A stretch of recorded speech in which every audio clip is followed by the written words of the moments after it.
Hola? What's the weather like where you are today? Sunny, rainy, cloudy? Comment below. You ever sit at a table with people who've known you your whole life and realize they never really saw you? That's Easter for me. Same damn table every year, same honey-baked ham, same stories about how Ryan won the science fair in 8th grade or landed his first job at a startup before I could even drive. Our parents' split-level house hasn't changed in 20 years. Beige walls, cracked leather chairs, a big-ass oak dining table that still smells like pledge and pot roast. And around that table, like a tradition carved in stone, sits my family, each with their assigned roles. Mom, the quiet worrier. Dad, the Vietnam vet turned recliner philosopher.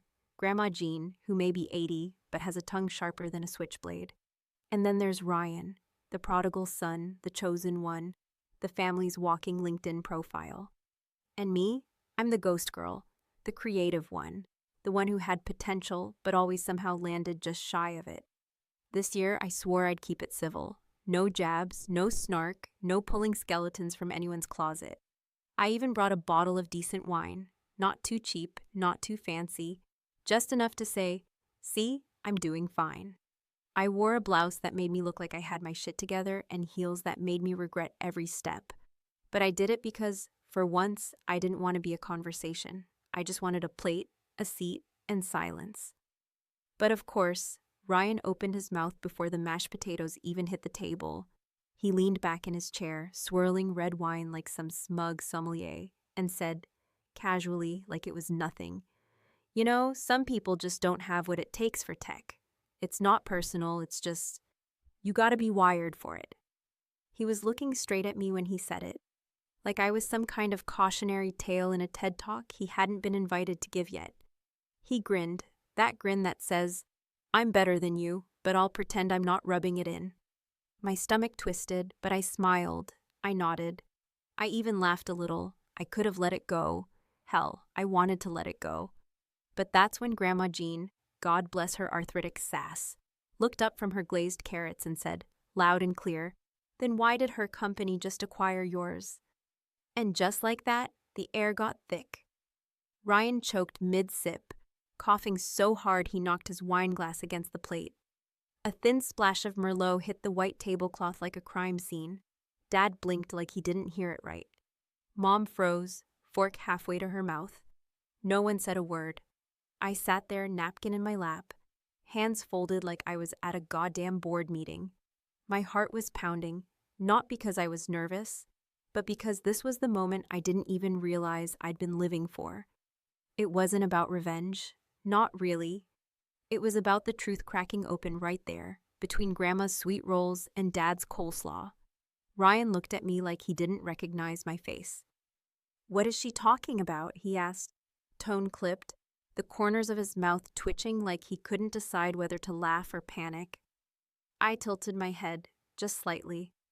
"We closed the deal last Thursday. Full acquisition. Your firm accepted the buyout." He shook his head like I'd spoken Latin. "Bullshit." "Check your inbox," I said. "Or better yet, ask your CFO. He signed the papers." He stared at me for a long time, eyes flicking from my face to Grandma's, then back to mine. "You can't be serious." "Dead serious," I said. "And before you ask, no, I didn't do it to prove anything. It was just business. You remember what that is, right?" The silence that followed wasn't awkward. It was charged, like someone had plugged the table into a live wire. Nobody knew where to look. Mom pretended to rearrange the bread basket. Dad picked at his knuckles. Even the dog stopped licking itself. And Grandma, she just kept eating, like she'd said nothing at all, like this was just another Sunday and not the verbal equivalent of setting fire to the Carter family's golden child. But here's the thing, nobody knew the full story, not yet. Not how long I'd planned it, not why I'd targeted his company specifically. They just knew that somehow, the kid who used to draw comic books on napkins had turned into the woman who now owned Ryan's professional future.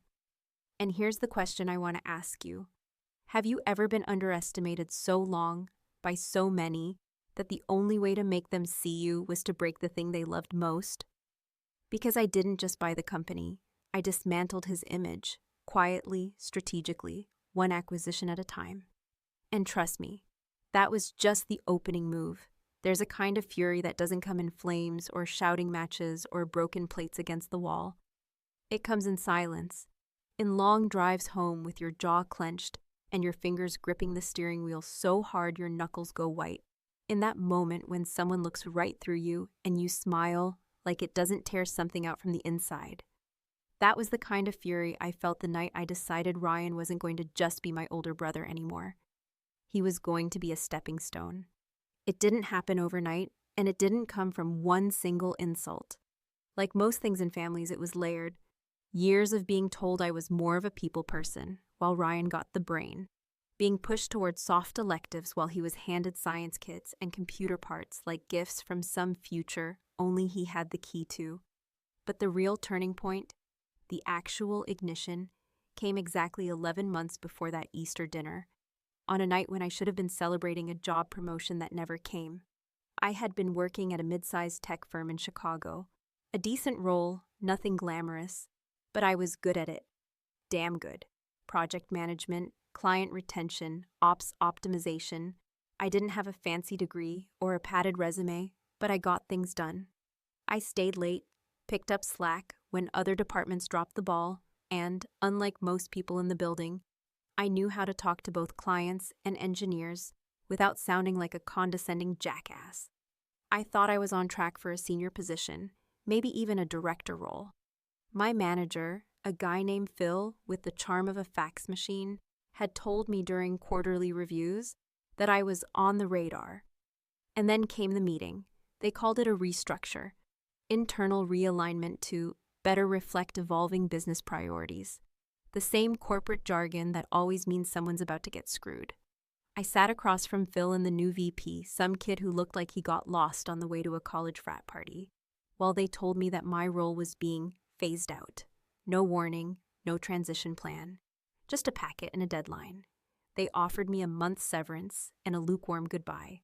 I walked out of that building with a cardboard box, 3 years of my life packed into a 12-inch square, and a jaw so tight I couldn't feel my teeth. I didn't cry, not then.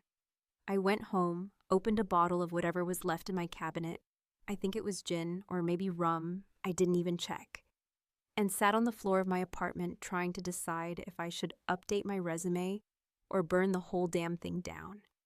That's when Ryan called. Not because he knew what had happened, of course. He was just bored or drunk or both. He told me about his newest team lead promotion, how his little startup was finally getting noticed by investors, how they were doing real tech now, not user support crap like what I'd been doing. And then he said the thing that would echo in my head for months. You know, maybe it's for the best. You were never really wired for this world anyway. You're good with people. Maybe try HR or something. That call ended in silence, but I didn't sleep that night. I pulled out an old laptop, the one with the busted hinge that whined every time I opened it, and I started drafting ideas. Business models, gaps in the market, pain points I'd seen firsthand while working in that now phased-out role. I started sketching an app interface on the back of a takeout menu and made a list of everyone I knew who owed me a favor or who might be willing to listen to a pitch over coffee. And the next morning, I got up like it was just another day at the office. Except this time, the office was my living room.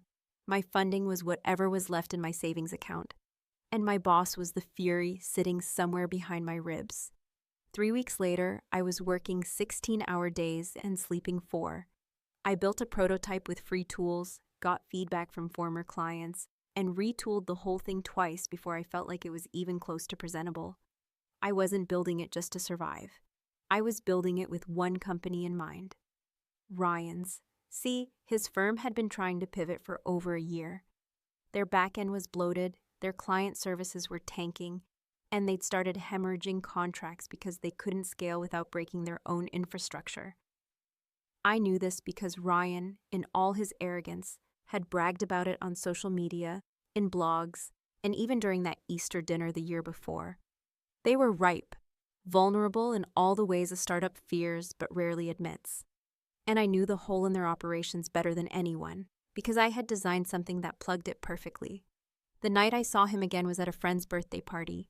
Ryan was there, still playing the role of Silicon Valley's second cousin, still loud, still smug, still tossing out buzzwords like breadcrumbs to a flock of investors who weren't even listening. I stood across the room, talking to an investor I'd been pitching to for 2 weeks. As I turned to leave, I heard Ryan behind me, saying my name, not to me, but to a cluster of people standing around him. "She's doing some startup thing now," he said, his voice soaked in condescension. "You know, like those Etsy moms who think selling candles makes them CEOs. They laughed. He laughed. And I walked out of that room without looking back. But in my head, I made a decision. The kind you don't say out loud. The kind that starts like a whisper in your bones and slowly turns into thunder. I wasn't going to compete with him. I was going to buy him. And I was going to do it so cleanly, so strategically, and so publicly that he wouldn't even see it coming until it was too late to stop it. And that right there was the first spark. There's something almost surgical about building something from scratch, especially when you do it not out of hope or dreams, but out of hunger. Not the poetic kind you hear about in college speeches or on startup blogs, but the kind that sits in your chest like a rock. The kind that whispers every morning that you were never supposed to make it. And if you stop even for a second, they'll be right. That's the fuel I used, day after day, night after night, as I sat in that one-bedroom apartment that doubled as an office and tripled as a war room, where the floor was covered in whiteboard markers, empty coffee cups, and post-it notes that read more like battle plans than brainstorms. I started with what I knew: operational inefficiencies, broken onboarding flows, customer feedback loops that had been ignored because they didn't fit neatly into a quarterly report. I wasn't trying to reinvent the wheel, I was just sharpening the edges everyone else had gotten lazy about. While Ryan and his people were busy hosting webinars and handing out branded hoodies at second-rate tech expos, I was sketching out a platform that solved a very specific, very painful problem that their company had failed to fix. I didn't need to be flashy, I needed to be precise. I gave myself 90 days, not because I had some magical business timeline in mind, but because that's how long my savings could stretch before I'd have to start dipping into my emergency credit line, which, truth be told, had already seen more action than it should have. I woke up every day before the sun even hinted at the horizon and coded until my wrists screamed, then spent the rest of the day cold emailing people, setting up Zoom calls, and pretending I wasn't terrified out of my mind that none of this would work. But somewhere in the madness, between the isolation, the caffeine, and the ever-present hum of failure breathing down my neck, something started to take shape. Users came, slowly at first, like water dripping from a leaky faucet, then a little faster, then faster still. By the end of the second month, I had a working product, a user base that was growing week over week, and one angel investor who said, "You're not flashy, but you're sharp as hell, and I like betting on rage when it's focused." That first check wasn't massive, but it was enough to breathe. Not to relax, just to exhale without feeling like the world would collapse if I blinked. I hired one person, then two, brought on a freelance designer who understood exactly what I meant when I said, "Clean fast, don't try to be clever, just solve the damn problem." I didn't have time for culture building or pizza parties. I was building a missile, not a community. But I never forgot the target. Every move I made, every decision I weighed, I asked myself, how will this look when I bring it to their boardroom? Because from the very beginning, I knew the endgame wasn't just traction or press, or even profitability. The endgame was acquisition, not for money, not for prestige, for the story. I tracked Ryan's company the way a hunter tracks a wounded animal.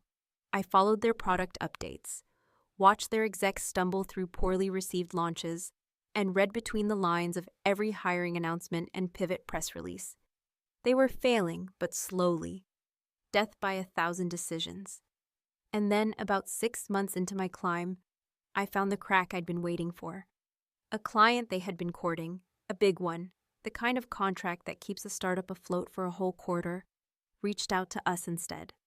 Quietly, cautiously, they said, We've heard good things about your product. We're not ready to switch, but we'd like to explore. It wasn't just a win, it was a signal. I took that signal straight to a VC I'd met during my days as the people person at my old job. A woman named Carol with a poker face and a brain like a scalpel. She didn't blink when I laid out my plan.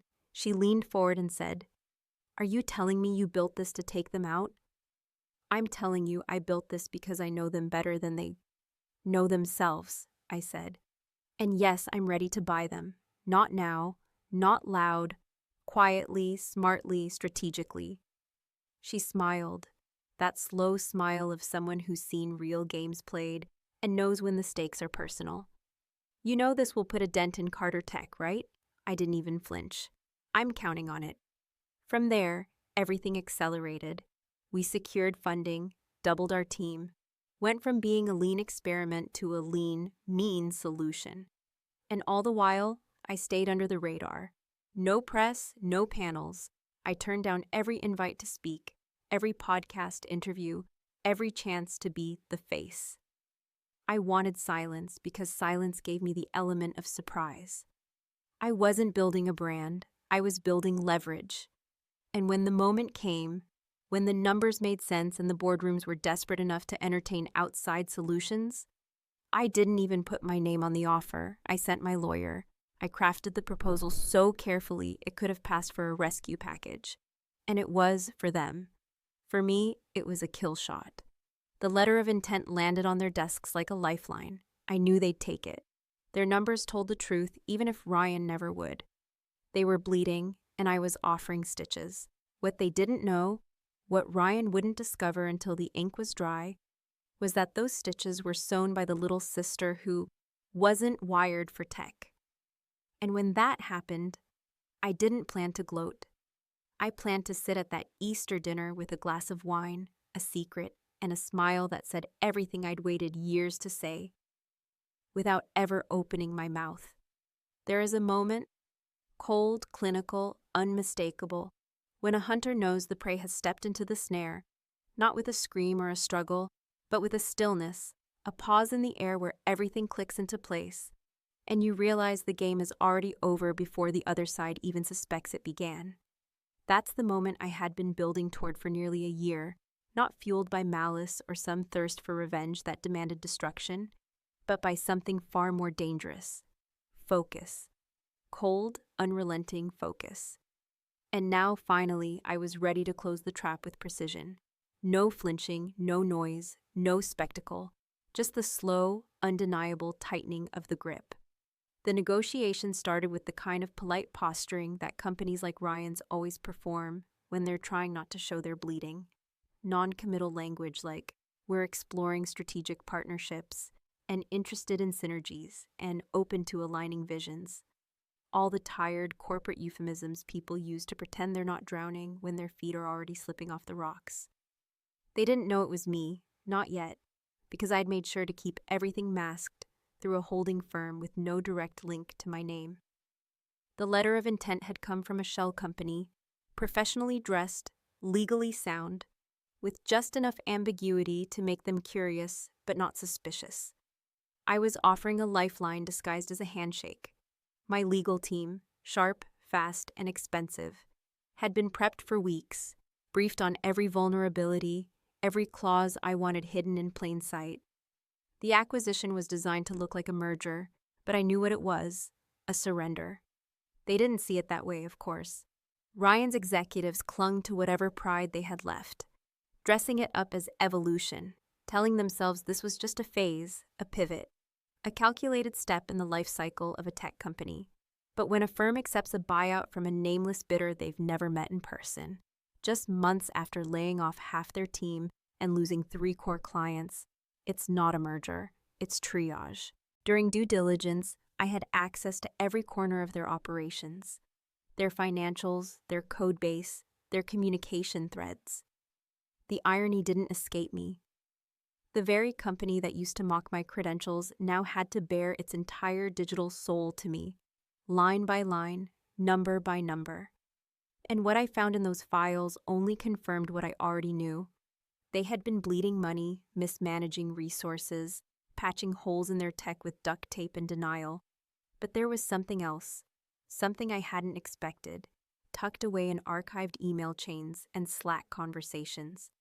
A trail of snide remarks, offhand comments, little digital sneers from Ryan himself about me, about how I had no business acumen, how I was playing house with code, how he wasn't worried about some vanity app his sister was building. And right there, reading those words, something inside me shifted. Not because they hurt, but because they didn't. There was no sting anymore. No sharp pain, just a slow, steady burn of clarity. He had never taken me seriously. Not then, not now, not even when the deal was already halfway to closing. He still thought he was better, smarter, untouchable. And that was going to make the moment all the more exquisite. The final call before contract signing was scheduled for a Thursday afternoon, and Ryan wasn't even on it. They sent their COO and general counsel, both polite, both careful, both too eager to ask the right questions. How we intended to structure the transition, whether legacy systems would be integrated, what would happen to their top-level management. I answered everything with crisp, practiced confidence, always deflecting any inquiry that came too close to the core truth. When they finally asked if I'd be joining the new leadership team, I paused just long enough to make them uneasy, then said, "We believe in continuity. Our goal is to let the product speak for itself." They nodded, smiled, didn't push further, because desperate people don't interrogate lifeboats. When the contracts were signed, digital ink on digital paper, I didn't celebrate. I didn't pop champagne or call friends. I simply stared at the final document, my name on the buyer's side, Ryan's on the acquired, and let the silence settle.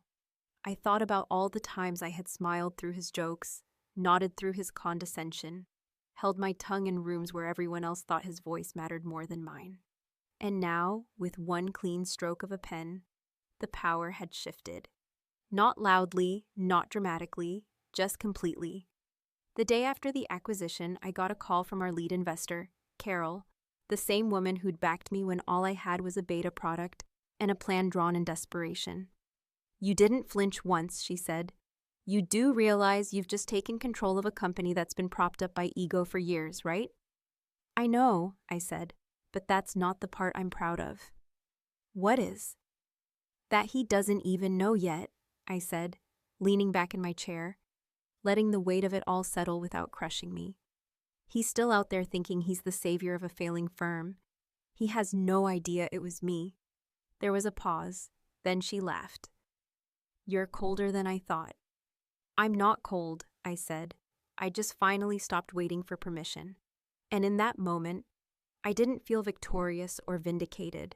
I felt ready, ready for Easter, ready for the moment when I'd walk into that house, take my seat at the table, and wait for the comment I knew was coming. Because Ryan always had to remind everyone how great he was, how successful, how ahead of the curve. And when he did, when he puffed his chest and sipped his wine and made his little joke at my expense, I would let it hang there for just long enough. And then I'd drop the truth like a match into dry grass. Because sometimes, the best revenge isn't rage. It's the reveal.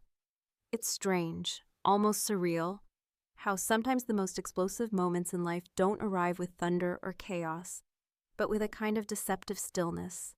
The kind where your heart is pounding so violently in your chest that you can barely hear the clinking of silverware. Yet somehow, you manage to smile, to chew, to sip your wine and nod at a story you've heard a dozen times before, as if nothing in the entire universe is different, when in fact, everything has already changed. That's exactly what Easter Sunday felt like to me, a meal like any other on the surface. But underneath, there was tension stretched tight enough to snap, a silent countdown ticking in my head, and I knew the detonation wouldn't come from me, not directly, because the beauty of the trap I'd spent nearly a year laying was that it required almost no force at all. Just one perfectly timed question, one crack in the performance, and gravity would do the rest. Ryan had been in rare form from the moment he walked through the front door, all teeth and self-satisfaction, carrying a bottle of red that probably cost too much and meant even less, talking loudly about the exit, the deal, and how his new role as strategic advisor would free up his time to focus on visionary pursuits. Whatever the hell that meant to a man who still needed to put his own name in every third sentence. He didn't know, of course, still completely in the dark, completely convinced that the buyout had come from some mysterious tech conglomerate or a stealth mode competitor, too wrapped up in his own narrative to notice the inconsistencies, the omissions, the way his own leadership had quietly been erased from internal documents. And I had no intention of revealing anything, not yet. I wasn't here to prove a point with a speech or rub it in with a toast. I was here for the silence that would follow the truth, the kind that leaves a mark deeper than any argument ever could.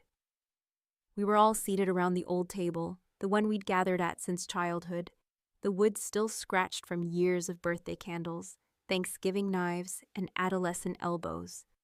And as always, the conversation had circled through the usual family checkpoints. Dad's back pain, Mom's volunteer work, Grandma Jean's latest doctor who didn't know a damn thing about gallbladders, and then, inevitably, to Ryan's career. It was like a ritual. He talked and everyone nodded. He explained, and everyone pretended to understand. And then he made the mistake. Not just a comment, but a deliberate jab, tossed across the table with the casual cruelty that only comes from family. That special flavor of belittlement disguised as a joke. He raised his glass, half drunk already, his voice sliding into that self-congratulatory tone he always used when the room didn't push back. "You know, not everyone's cut out for tech," he said, looking straight at me, smiling like it was funny, like it wasn't the same tired line I'd heard since high school. "It's not personal. Some people just don't have that edge. Takes a certain kind of mind." And I could have laughed. I could have swallowed it like I always had. I could have raised my own glass and played the part of the gracious loser, the good sport, the harmless sibling who never quite measured up.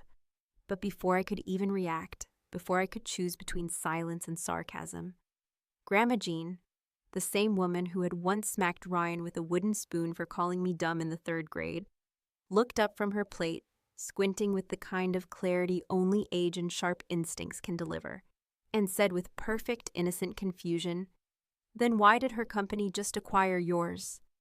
There was no explosion, no gasp, just a moment, so painfully still and quiet, that even the dog stopped begging for scraps. Ryan blinked. For a second I thought maybe he hadn't heard her.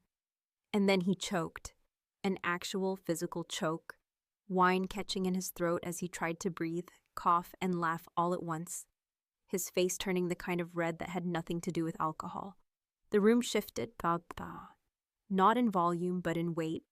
Everyone looked at me, then at him, then back again. The air itself seemed to fold inward, waiting.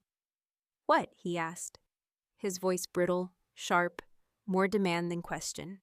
I set my fork down gently, not smiling, not gloating, just calm, almost bored. "We finalized the acquisition last Thursday. Your board approved it unanimously. Didn't they tell you?" "That's impossible," he said, louder now, more desperate. "We were bought out by some holding firm, not you. You're not even—" He stopped himself, but the word hung there anyway. Qualified, serious, worthy. "It's a layered structure," I said, casually sipping from my glass. "You know how these deals work. Shell companies, capital partners, makes things cleaner, less emotional." He looked around the room as if searching for an ally, someone to confirm that this was some elaborate prank, that he wasn't just learning the most humiliating truth of his professional life at a dinner table, under a painting of a duck and beside a bowl of overcooked asparagus. But no one said a word. Mom was frozen, fork midair. Dad cleared his throat like he wanted to speak, but didn't know what to say. And Grandma, she just kept chewing, utterly unfazed, as if she'd merely pointed out that the gravy was lumpy. "I thought you were doing some little app," Ryan said, his voice smaller now, cracking in places. "That's what you told me last year." "I was," I said. Then I saw a bigger opportunity. Your firm just happened to be the most efficient path to get there. The silence after that was longer than any argument we'd ever had. I didn't break it. I didn't need to. There was nothing more to explain. I had done exactly what I set out to do, not for approval, not for applause, but because there is a power in quiet dominance, in dismantling someone's superiority without ever raising your voice. I excused myself before dessert, walked out with my coat in one hand and my phone buzzing in the other. A news alert from one of the industry blogs, headline in bold: female-led startup acquires flailing mid-tier firm in quiet power play. My name wasn't in the headline, but it didn't need to be. Ryan would see it. Everyone in his world would see it. And that would be enough. Driving home, I didn't feel victorious. I didn't feel cruel. I felt free. Because in the end, I hadn't just taken the company. I had taken back the narrative, rewritten the ending, and left the door wide open for whatever came next. And if you're wondering whether I regret it, whether it was petty or cold or vindictive, maybe it was. Or maybe it was just long overdue. Maybe some people don't have what it takes for tech. Or maybe some people just don't have what it takes to see a storm coming, even when it's been brewing right in front of them all along.